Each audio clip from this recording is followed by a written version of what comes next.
तो 23:1 में लिखा हुआ है, यहोवा मेरा चरवाहा है, मुझे कुछ घटी ना होगे। क्यों बोलने से, यहोवा हमारा चलाने वाला है, तो हमारा क्या नहीं होगा, कुछ भी हमारे जीवन में घटी नहीं होगा, कमी घटी नहीं होगा। लेकिन ये विश्वास हम कैसे कर पाएंगे कि यहोवा परमेश्वर मेरा चरवाहा है, मुझे कुछ घटी नहीं होगी। इसी के बारे में हम विशेष रूप से जान रहे हैं आज।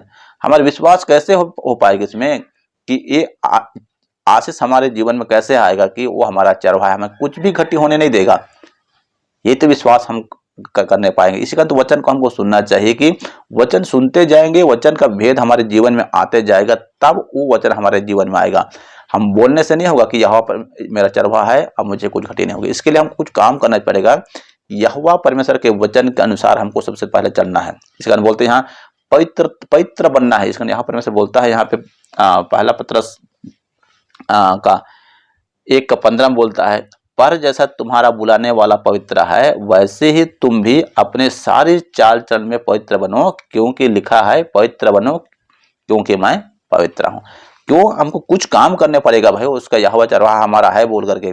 इस कारण भजन संहिता है उसमें भी बोलता है, जो परम प्रधान के छाए हुए स्थान में बैठा रहेगा, वह सर्वशक्तिमान का छाया में ठिकाना पाएगा। हम क्या उसमें बैठे हुए हैं?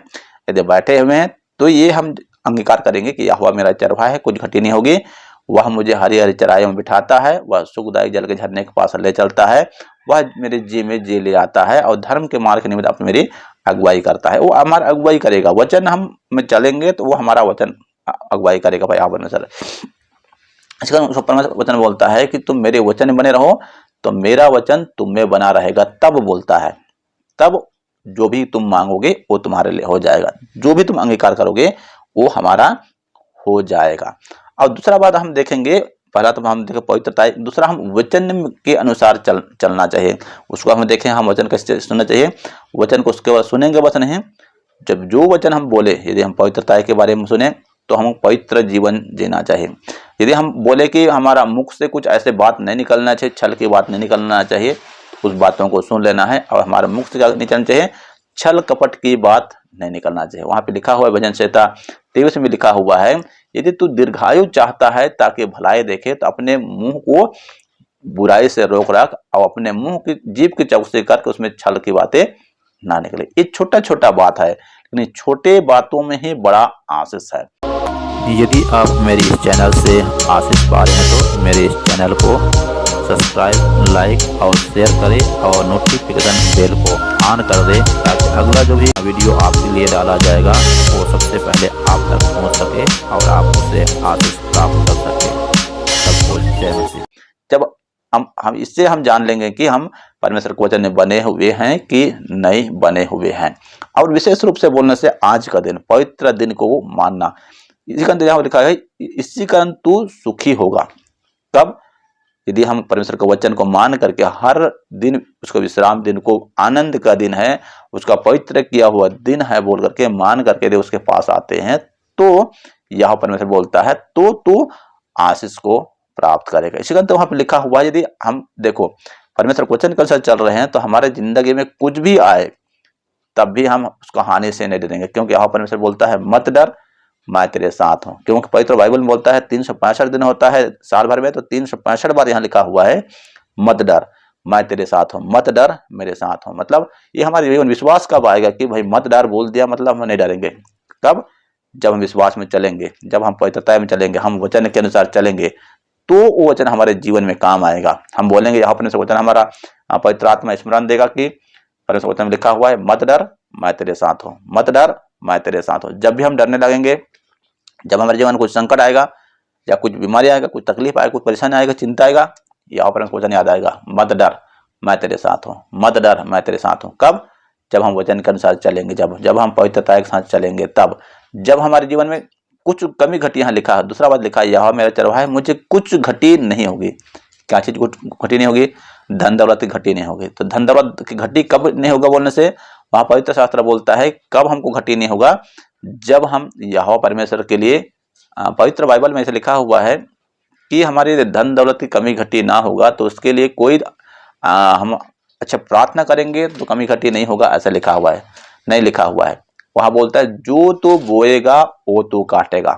यदि हम पैसा में आशीष चाहते हैं, फलवंत चाहते हैं, हमारा पैसा किसी प्रकार का हानि ना हो, घाटा ना हो, यहाँ पर हमारा चरवाहा है, हमें कुछ भी घटी नहीं होगी, तो हमारे केवल एक ही चीज बचा सकता है, बोलता है वो दान, बोलता है वो दशमांश बोलता है। यहोवा का जो हमको परिश्रम करने के लिए जो शक्ति देता है, सामर्थ देता है, बलवंत देता है, उसका हम धन्यवादी भेंट देने यदि हम नहीं सीखे हैं और हम सोचते हैं कि हम वचन के अनुसार चल रहे हैं, पवित्रता के साथ चल रहे हैं और हम उसका वचन जैसे बोलते विश्राम दिन को मान रहे हैं, लेकिन एक चीज हम नहीं कर रहे हैं कि उसका विश्राम दिन को मानने के अलावा उसका जो वचन बोलता है हम किसी चीज घटी नहीं होगी, ये अंगीकार तब काम नहीं करेगा जब तक हम यहाँ परमेश्वर के लिए दान दशमांश भेंट नहीं देंगे, और वो भी उदारता के साथ नहीं देंगे। जैसे कैन और हाबिल का हम देखे उसमें लिखा हुआ है, कैन का भेंट को तो ग्रहण नहीं किया, लेकिन हाबिल का भेंट को ग्रहण किया गया। क्यों?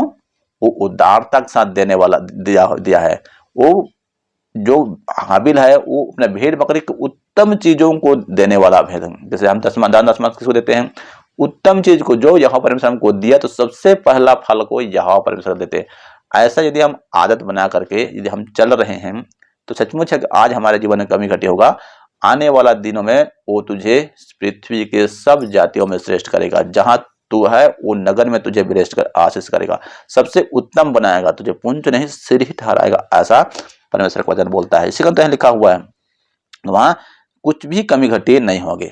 इसी कारण तो वहां पे लिखा हुआ है, और यदि हमारे जीवन में वहां लिखा हुआ है 4 में लिखा है, चाहे मैं घोर अंधकार से भरी हुई तराई में होकर चलो तो भी हानि से नहीं डरूंगा।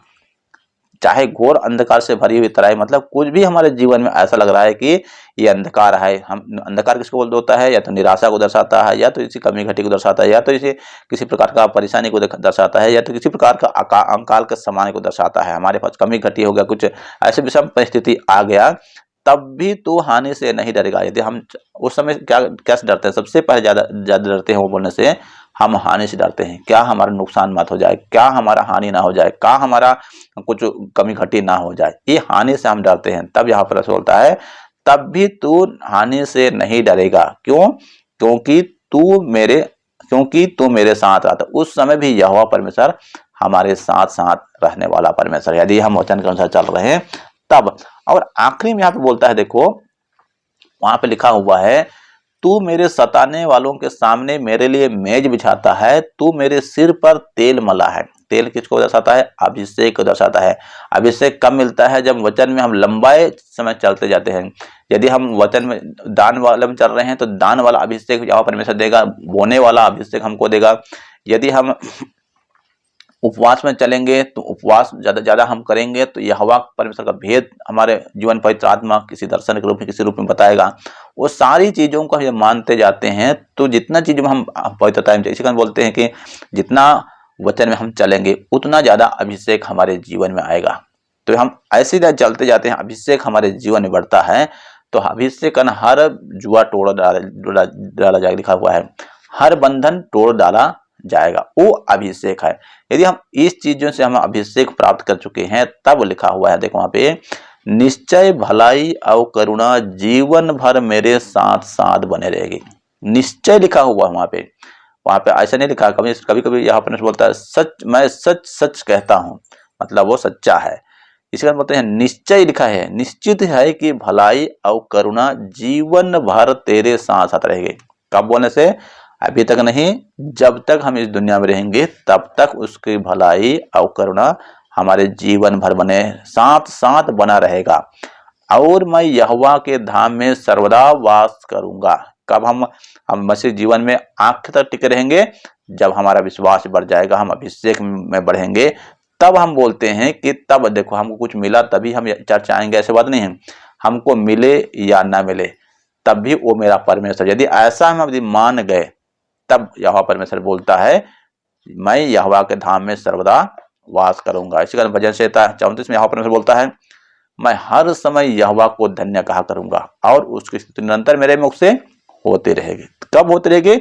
जब हम उसके धाम में रहेंगे तब। ऐसा हमारे विश्वास बन गया तो हमको परमेश्वर के आशीष में बढ़ने से कोई भी चीज रोक नहीं सकता। इसी कारण बोलता है, ना तो तलवार, ना जोखिम, ना हानि, ना नंगाई, ना तो किसी भी चीज हमको परमेश्वर के प्रेम से अलग नहीं कर सकता। ऐसा हमारा विश्वास बन गया तब देखना कि वो बोलता है मैं तुम्हें आकाश के झरोखों को खोल करके अब्राहम पर आशीष की बारिश देता हूँ, करता हूँ कि नहीं। ऐसा करने वाला हमारा परमेश्वर।